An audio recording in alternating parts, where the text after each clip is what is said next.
சாய்ராம், வணக்கம் சாய்ராம். நம்மளுடைய ஸ்ரீ துவாரகமே ஆலயத்தில் நம்ம நம்ம ஒரு வியாழக்கிழமை சாப்பாடு ஒன்று போட்டோம். என்ன சாப்பாடுனா, கோதுமை ரவா கிச்சடி. அதுதான் இப்போ போட்டோம். உண்மையிலேயே கோதுமை ரவா கிச்சடி செஞ்சது ரொம்ப சுவையாக இருந்தது. அது செய்முறை தான் இப்போ பார்க்க போகிறோம். தேவையான அளவு எண்ணெய், நெய், பட்டை, லவங்கம், ஏலக்காய் இது எல்லாமே அதில் போட்டு எண்ணெயில் நல்லா வதக்கிடணும். இது கோதுமை ரவா கிச்சடி உடம்புக்கும் நல்லது. நம்ம ஈவினிங் போகிறதுனால நல்லது. வெங்காயத்தை நல்லா நறுக்கி அதையும் நல்லா எண்ணெயில் நல்லா வதக்கி எடுக்கணும். இப்போ பார்த்திங்கன்னா நல்லா வதங்கி எடுக்கும். எவ்வளோ வெங்காயத்தை நம்ம நல்லா வதக்குறோமோ அவ்வளோ அளவுக்கு இந்த கோதுமை ரவா கிச்சடி ரொம்ப நல்லாயிருக்கும். அதுக்கப்புறம் இதில் காரம்னா இந்த பச்சை மிளகா தான் காரம், வேறு எதுலையும் இருக்காது. அதனால் பச்சை மிளகா நம்ம கொஞ்சம் நிறையா சேர்க்கலாம். வேறு எந்த காரமும் நம்ம போடப்படுறதில்ல. மிளகாத்தூள் அதெல்லாம் எதுவுமே போட மாட்டோம். இந்த பச்சை மிளகா காரம் தான் அந்த கோதுமை ரவா கிச்சடிக்கு. அதேமாதிரி இஞ்சி சின்ன துண்டாக நறுக்கி வச்சுருக்கணும். பெருசு பெருசாக இருக்கக்கூடாது, ரொம்ப குட்டியாக இருக்கும். வேலை கொஞ்சம் இது நிறையா வேலை வாங்கும். இஞ்சியை தோல் சீவிட்டு அதில் நல்லா துண்டாக இருக்கணும். வெங்காயம் நிறையா போடலாம், தக்காளி கொஞ்சம் கம்மியாக தான் போடணும் சார். வெங்காயத்தை விட நம்ம தக்காளி கொஞ்சம் கம்மியாக தான் போட்டோம். பார்த்திங்கன்னா தெரியும்.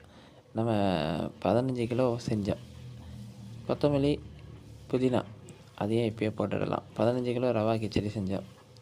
15 கிலோ இருக்கிற கோதுமை ரவா போட்டு அதில் செஞ்சோம். நல்லா வதக்கணும். எவ்வளோ வதங்குதோமோ அவ்வளோ நல்லது. பாருங்கள், நல்லா வதங்கிடுச்சு. அடி பிடிக்கும் இந்த இஞ்சி போடுறதுனால. அதேமாரி குட்டியாக நறுக்கி பீன்ஸு, கேரட்டு, அதுக்கப்புறம் பச்சை பட்டாணி இதையும் நம்ம அதில் போட்டுடணும். பெருசாக போடக்கூடாது. கோதுமை ரவா கிச்சடிக்கு குட்டியாக தான் கட் பண்ணி போடணும். பாருங்கள் எவ்வளோ அழகாக குட்டியாக கட் பண்ணி போட்டுருக்குறாங்க. அதை நம்ம கலரிக்கினே இருக்கணும். ஏன் கலரணுன்னா, அடியில் இஞ்சி போட்டதுனால அடி பிடிக்க ஆரம்பிக்கும். இப்போ நல்லா வதங்கிச்சு. இப்போ தேவையான அளவு உப்பு இப்போயே போட்டுடலாம். கொதிக்குது பார்த்திங்கன்னா தெரியும். இப்போயே தேவையான அளவு உப்பும் போட்டுடுங்க. உப்பை போட்டுட்டு நல்லா கிளறி விட்டுட்டு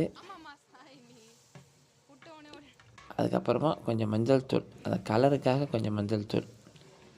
ஏன்னா வெறும் வெள்ளையாக இருக்கக்கூடாதுன்றதுனால கொஞ்சம் மஞ்சள் தூள் போடுறோம். இப்போ தேவையான அளவு தண்ணி கொஞ்சம் நிறையா வைக்கக்கூடாது. இதுவும் பார்த்து தான் வைக்கணும். தண்ணி ரொம்ப தண்ணி ஆச்சா குழக்கணும். தண்ணி கம்மியாக வச்சாலும் நல்லா இருக்காது. அதனால் சமமாக வைக்கணும். தண்ணி கரெக்டாக இருக்கணும். இப்போ தண்ணி ஊற்றியாச்சு சாய்ராம். தண்ணி ஊற்றி நல்லா கொதிக்க விடணும். இப்போ நல்லா தண்ணி ஊற்றி நல்லா கொதிக்க விடணும். அடி பிடிக்காமல் இருக்கிறது எல்லாத்தையும் நல்லா கிளறிட்டு ட்ரம் போட்டு மூடிட்டிங்கன்னா நல்லா கொதிக்க ஆரம்பிச்சிடும். கொதிக்க ஆரம்பித்த உடனே நம்ம சுத்தப்படுத்தப்பட்டிருக்கிற அந்த கோதுமை பாருங்கள் நல்லா கொதிக்குது. இப்படி தான் தலை நல்லா கொதித்த உடனே நம்ம சுத்தப்படுத்தி வச்சுருக்கிற அந்த கோதுமை ரவாவை எடுத்து, கோதுமை பொடியாக ஆக்கி வச்சுருக்க அந்த ரவை மாதிரி ஆக்கி இருக்கிற பாருங்கள் நல்லா கொதிக்குது. இப்படி கொதிக்கும் போது நம்ம கோதுமை ரவையை எடுத்து அப்படி கொட்டிடக்கூடாது, தூவி விடணும். பொறுமையாக தூவிடணும். பாருங்கள், இப்படி பொறுமையாக தூவணும், கொட்டக்கூடாது. இல்லைன்னா குண்டாகிடும். இப்படி பொறுமையாக கொஞ்சம் கொஞ்சமாக தூவ அது அப்படியே நல்லபடியாக ஒரு 5 நிமிஷம் தான். அதுக்கப்புறம் கொஞ்சம் மூடி வச்சிட்டிங்கன்னு வச்சிங்களேன், இது மேலே பாருங்கள் இது மாதிரி வெடிக்கும் மேலே. இது அடி பிடிக்காததுக்கு கொஞ்சம் கிளறி விட்டிங்கன்னா மிக சுவையான ரவா கேசரி கிச்சடி ரவா வச்சோம். இதை பாபாவுக்கு படைச்சிட்டு நம்ம சிறப்பாக பாபாவுக்கு படைச்சோம் சாய்ராம்.